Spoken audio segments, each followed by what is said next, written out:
रघुराज प्रताप सिंह उर्फ राजा भैया, ब्रजभूषण शरण सिंह, अभय सिंह, ब्रजेश सिंह और धनंजय सिंह। शायद ही कोई होगा जो प्रदेश के इन क्षत्रिय बाहुबली नेताओं को नहीं जानता।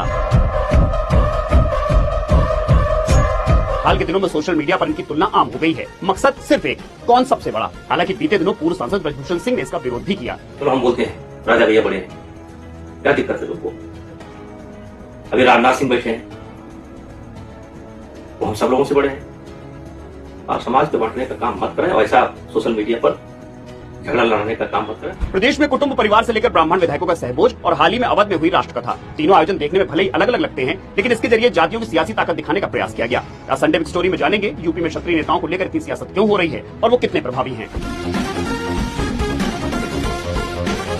उत्तर प्रदेश की राजनीति को जाति से अलग करके नहीं समझा जा सकता। यहाँ होने वाले चुनाव में जाति का फैक्टर सबसे ऊपर रहता है। आंकड़ों पर नजर डाले तो प्रदेश में सबसे ज्यादा 9 से 11% ब्राह्मण, दूसरे नंबर पर यादव 8 से 9% और तीसरे नंबर पर क्षत्रियों की आबादी है 7 से 8%। मौजूदा विधानसभा में 52 ब्राह्मण और 49 ठाकुर विधायक है, यानी 403 विधायकों में ठाकुर ब्राह्मण को जोड़ दें तो हर चौथा विधायक इन्हीं जातियों से है। यही कारण है कि आगामी 2027 विधानसभा चुनाव से पहले क्षत्रिय बाहुबली नेताओं को एकजुट करने का प्रयास किया जा रहा है। प्रदेश की 70 से 80 विधानसभा सीटें ऐसी हैं जहाँ क्षत्रिय वोट बैंक 10 से 20% तक है। वहीं लोकसभा की 20 सीटों पर ठाकुर वोट बैंक प्रभावी है। यूपी के बीते मानसून सत्र में एक लंबे अरसे के बाद अलग अलग दल के 40 क्षत्रिय विधायक एक होटल में एक साथ बैठे, जिसे कुटुंब परिवार का नाम दिया गया। बीते दिनों कोडीन कप सिरप प्रकरण में जौनपुर के बाहुबली धनंजय सिंह के कुछ करीबियों की गिरफ्तारी हुई, जिसके बाद बाहुबली अभय सिंह के धनंजय पर दिए बयानों को खूब तूल दिया गया। नए साल के मौके पर गोंडा के बाहुबली नेता ब्रजभूषण शरण सिंह ने अपने जन्मदिन के मौके पर राष्ट्रकथा का आयोजन कराया, जिसके जरिए उन्होंने एक बार फिर अपना दबदबा दिखाया। इसी बीच ब्रजभूषण सिंह ने एक वीडियो जारी करते हुए राजा भैया से उनकी तुलना किए जाने पर कड़ी प्रतिक्रिया दी। राजा भैया का इतिहास अगर आप जानना चाहते हो तो उनके पिता महाराज उदय सिंह का इतिहास जानो।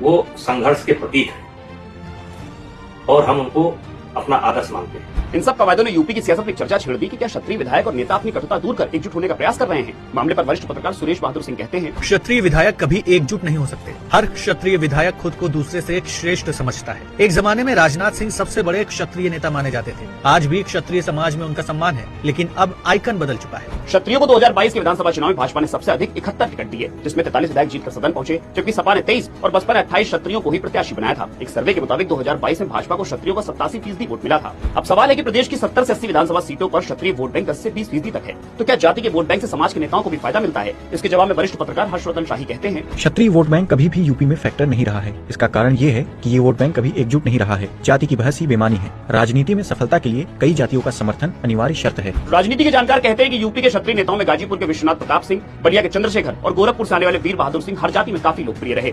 रक्षा मंत्री राजनाथ सिंह भी पूर्वांचल से ही आते हैं, वो भी क्षत्रिय हैं, लेकिन कभी जाति की राजनीति नहीं की। यही कारण है कि इन पर कभी भी ठाकुरवाद का ठप्पा नहीं लगा। इस वीडियो में